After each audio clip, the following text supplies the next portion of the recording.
Hello guys, कैसे हैं आप लोग। मैं भी अच्छी हूँ और बहुत बोर हो रही हूँ दोस्तों।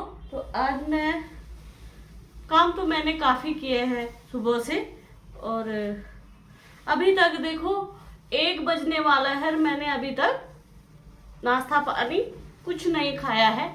और साथ में इतने सारे कपड़े हो रखे ना धोने को, वो धोए मैंने।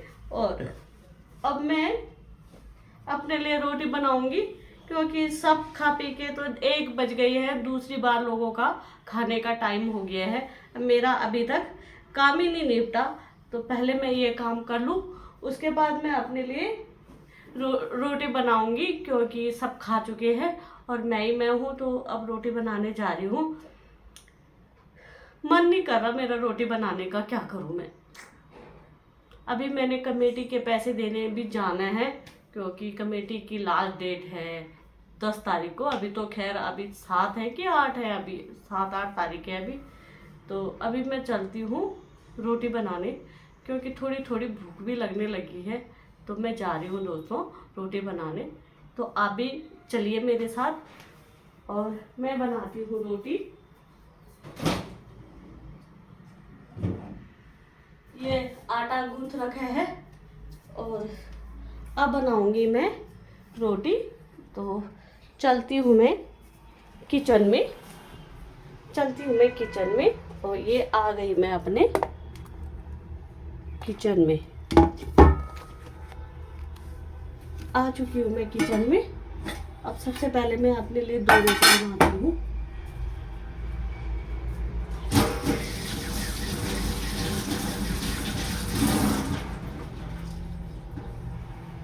इतना काम हो जाता है ना दोस्तों कि दिमाग खराब हो जाता है, करना पड़ता है ना काम भी। गर्मी भी हो रही है बहुत बाहर, तो गर्मियों में खाने का मन भी नहीं करता।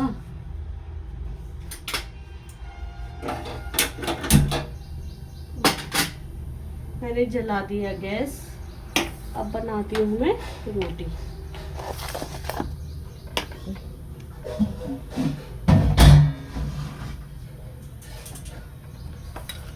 वीडियो भी ऐसी बनती है, कभी कैमरा इधर हो जाता है, कभी कैमरा उधर हो जाता है। पता नहीं लोग ब्लॉगिंग कैसे कर लेते हैं। हमने तो एक सिंपल सा कैमरा आगे रखा हुआ है और बना रही हूँ मैं रोटी। वैसे दोस्तों इस दुनिया में कितने दुख है ना। जब दुख देखती हूँ ना मैं अगल बगल लोगों के, तो ऐसे लगता है कि क्या बोले मैं, कुछ समझ नहीं आता।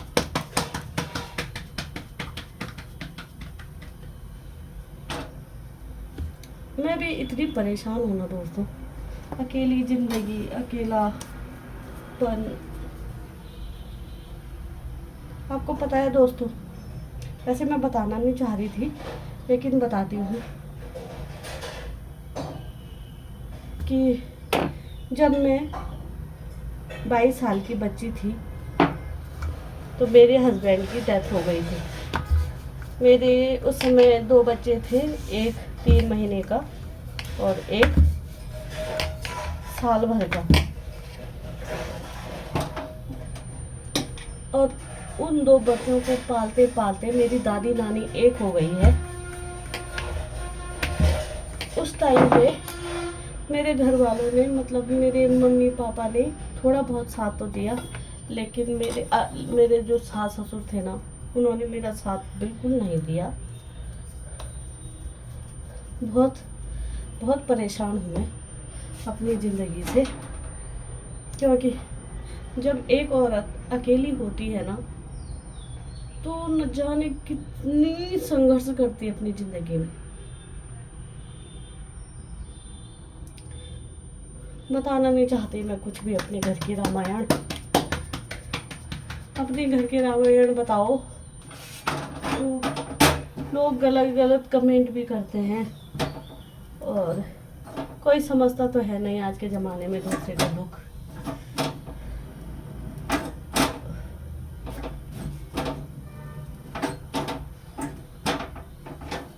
ये मैंने अपने लिए भूत की तरह 3 रोटियां बना ली।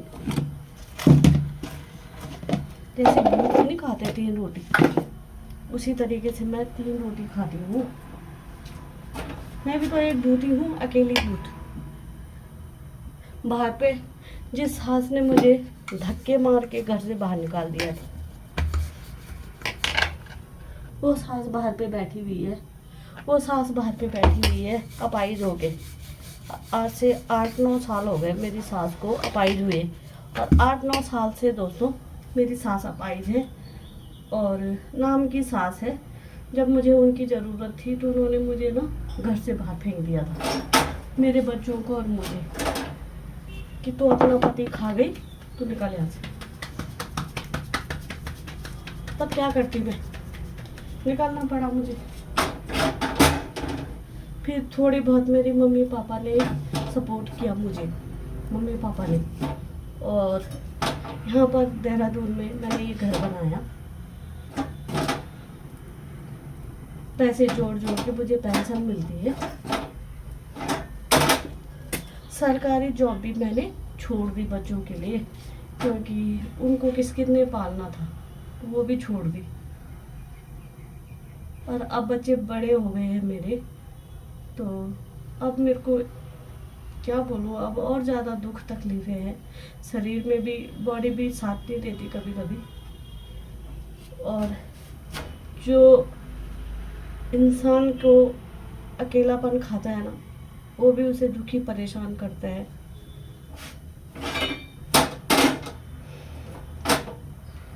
कुछ नहीं बताना चाहती मैं, बहुत कुछ है भरा हुआ अंदर।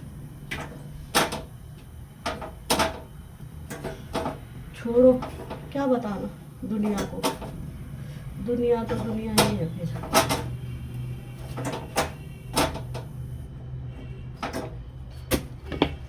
पका ली मैंने अपने लिए 3 टिक्कड़, और अब ये 3 टिक्कड़ मैंने भूत की तरह खाने हैं। जिंदा जब भगवान ने इंसान को जिंदा रखने के लिए खाना दे रखे है, तो खाना तो पड़ेगा ही। अब मैंने ये हरी सब्जी है थोड़ी सी, इसी में खाऊंगी, बाकी सब तो खा चुके हैं। और क्या बताऊँ मैं आपको, बूढ़ी हो गई हूँ मैं अब। बच्चे जवान हो गए हैं, मैं बूढ़ी हो गई हूँ। कुछ समझ नहीं आता अब ना। जब एक औरत ना 40 साल की हो जाती है ना, तो वो सोचने पे मजबूर हो जाती है कि पीछे की ज़िंदगी मेरी कितनी दर्दनाक थी, और आगे भी ज़रूरी नहीं कि अच्छा होगा, गलत भी तो हो सकता है। अब बहू आएंगी, पता नहीं कैसे आएंगी, हमें देखेंगी भी या घर से बाहर फेंक देंगी। बहुत दुख होता है दोस्तों। अब समझ नहीं आ रहा मैं क्या करूं। आत्महत्या करने का मन करता है कभी कभी। करने पड़ेगा, कुछ ना कुछ तो करना ही पड़ेगा। बाय।